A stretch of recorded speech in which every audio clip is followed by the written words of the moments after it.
And సిస్టంలో first యూనిట్లో 2 marks question చూసుకుందాం. ఈ 2 మార్క్స్ క్వశ్చన్ అనేవి వెరీ ఇంపార్టెంట్. ఇప్పుడు ఫస్ట్ 2 మార్క్స్ క్వశ్చన్లో ఫస్ట్ క్వశ్చన్ వచ్చేసి define signal and system. Signal యొక్క డెఫినేషన్ అలానే సిస్టమ్ యొక్క డెఫినేషన్ చూద్దాం. సిగ్నల్ యొక్క డెఫినేషన్ ఏంది? A signal is defined as a function of one or more variables that conveys information on the nature of a physical phenomena. ఇప్పుడు ఇక్కడ చూసుకుంటే ఈ సిగ్నల్ అనేది ఏం లేదు, ఒకటి కానీ అంతకంటే ఎక్కువ కానీ వేరియబుల్స్ని, ఆ వేరియబుల్స్ ఆ యొక్క ఫంక్షన్లో ఉన్న వేరియబుల్స్ని ఇన్ఫర్మేషన్గా చేంజ్ అయితే దాన్నే సిగ్నల్ అంటాము. ఇప్పుడు అక్కడ ఉన్న వేరియబుల్స్, ఆ ఫంక్షన్లో ఉన్న వేరియబుల్స్ని ఇన్ఫర్మేషన్గా చేంజ్ చేసేదాన్నే మనం సిగ్నల్ అంటాము. ఇప్పుడు ఇక్కడ చూసుకుంటే స్పీచ్ సిగ్నల్. ఇప్పుడు స్పీచ్ సిగ్నల్ అంటే ఏంది? మనం మాట్లాడే వాయిస్ నుంచి ఆ స్పీచ్ సిగ్నల్ అనేది ప్రొడ్యూస్ అవుతుంది. అలానే నాయిస్ సిగ్నల్. నాయిస్ అంటే ఏంది? సమ్ ఆఫ్ డిస్టర్బెన్స్ అనేది నాయిస్ సిగ్నల్ అనేది యూజ్ చేస్తాం. నెక్స్ట్ సిగ్నల్ కథ అంటే అయిపోయింది. నెక్స్ట్ సిస్టమ్ అంటే చూద్దాం. A system is defined as entity that performance on input signal and transfer into an output signal. ఇప్పుడు ఫర్ ఎగ్జాంపుల్ ఒక సిస్టమ్ ఇప్పుడు ఇక్కడ చూసుకుంటే ఒక సిగ్నల్ ఉందనుకోండి, ఆ సిగ్నల్కి ఇన్పుట్ ఉంటుంది కదా. ఇప్పుడు మనం అనుకోండి, ఫర్ ఎగ్జాంపుల్ నేను అనుకోండి, నాకు ఒక ఇన్పుట్ అనేది ఉంటుంది. ఏది ఇన్పుట్ అనేది? ఫుడ్ అనుకోండి. ఫుడ్ అనేది నాకు ఇన్పుట్ అయితే ఆ ఫుడ్ అనేది నేను తిన్న తర్వాత నేను అవుట్పుట్ ఏమొస్తుంది? ఒక వర్క్ అనేది చేస్తా. ఆ వర్క్ అనేది అవుట్పుట్. ఫర్ ఎగ్జాంపుల్ నేను అనుకోండి entity that performance input signal transfer to output signal. అంటే నాకు ఇచ్చిన ఈ ఫుడ్ వల్ల ఈ ట్రాన్స్ఫర్ అయ్యి అవుట్పుట్ సిగ్నల్గా మారితే దాన్నే సిస్టమ్ అంటాము. ఇప్పుడు ఇక్కడ చూసుకుంటే సిగ్నల్ అంటే ఏంది, సిస్టమ్ అంటే ఏంది అనేది మీకు క్లియర్గా అర్థమవుతుంది ఉంటుంది. నెక్స్ట్ సెకండ్ క్వశ్చన్ చూసుకుందాం. 2 మార్క్స్ క్వశ్చన్లో సెకండ్ క్వశ్చన్ చూసుకుందాం. Test whether the signal y of t equal to 3 into x of t plus 2 is linear or non linear. y of t equal to ఏమి ఇచ్చినాడు? Given 3 into x of t plus 2 అనేది ఇచ్చిండు. ఇప్పుడు మనం ఇది ఇచ్చిండు సరే. ఇప్పుడు మనం y1 of t తీద్దాం. y1 of t అంటే ఏంది? 3 into x1 of t plus 2 అనేది. అంటే ఇక్కడ 1 పెట్టినా y1 దగ్గర, ఇక్కడ కూడా 1 వచ్చేస్తుంది. నెక్స్ట్ అంతే. అలానే ఇక్కడ 2 పెట్టినా ఇక్కడ x2 of t వస్తుంది. నెక్స్ట్ అలానే ఇప్పుడు ఇక్కడ చూడండి, ఎక్స్ ఆఫ్ టీ అంటే ఏంది? ఈ రెండు యొక్క సమ్మునే ఎక్స్ ఆఫ్ టీ అంటే. ఇప్పుడు y of t equal to y1 of t plus y2 of t చేస్తే ఈ రెండు ప్లస్ చేద్దాం. 3x1 of t plus 3x2 of t plus 2. ఇప్పుడు ఇక్కడ చూసుకుంటే ఇక్కడ 3 రెండు దాంట్లోకి 3 ఉంది కాబట్టి 3 కామన్ తీసిన. x1 of t plus x2 of t plus 2.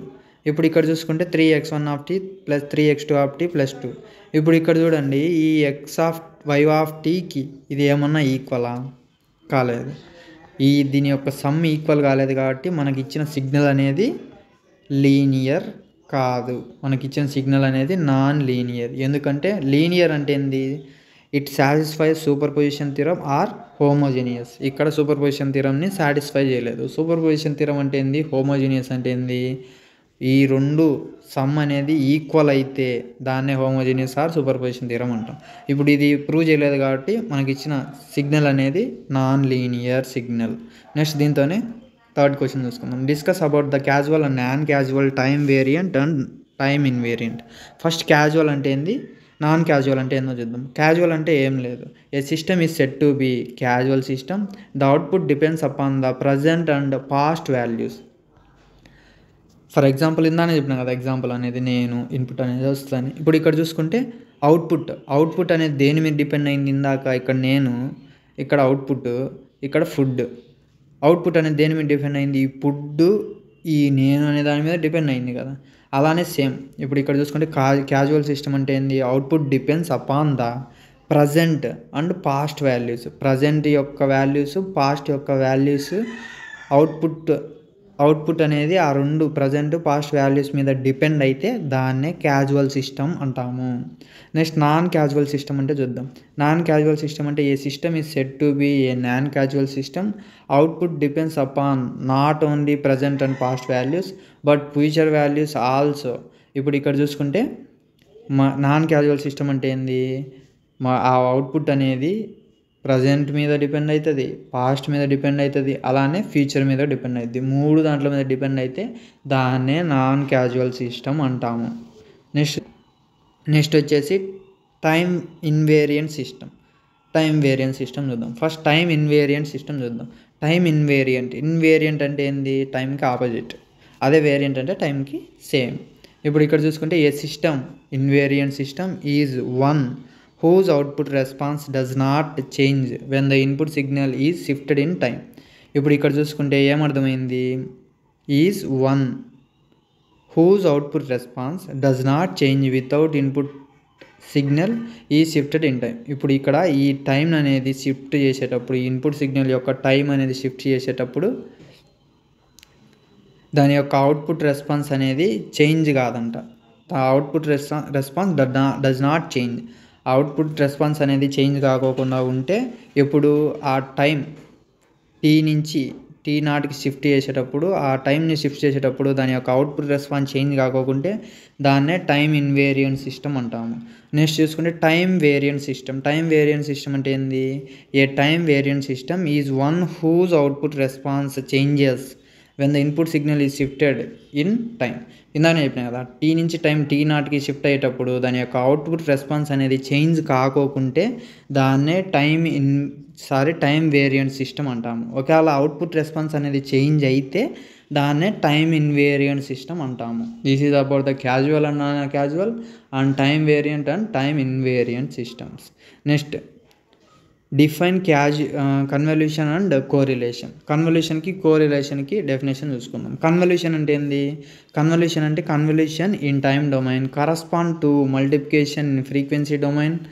Convolution two signals is represented by y of t equal to integral minus infinity to infinity x of tau into h of t minus tau into d tau అనేది దీని యొక్క formula. ఇప్పుడు ఏం లేదు, convolution అంటే formula వచ్చేసి ప్రతిదానికి ఇది గుర్తుపెట్టుకుంటే మీరు అయిపోతుంది. y of t equal to integral minus infinity to infinity x of tau into h of t minus tau into d tau.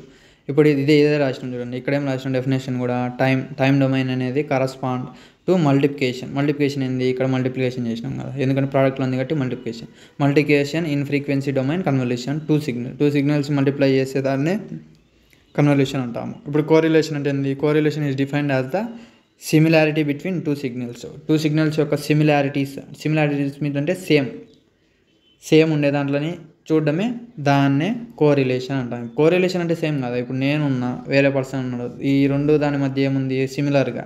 అంటే బాడీ ఐటమ్స్ రెండు దగ్గర ఏం సిమిలర్గా ఉన్నాయి, అదే థింకింగ్ ఎలా సిమిలర్గా ఉంది అలా చెక్ చేసేదాన్ని కోరిలేషన్ అంటాం. నెక్స్ట్ ఇది last question, 2 marks question. List any 2 properties of 4 సిరీస్లో 2 ప్రాపర్టీస్ రాయమన్నాడు.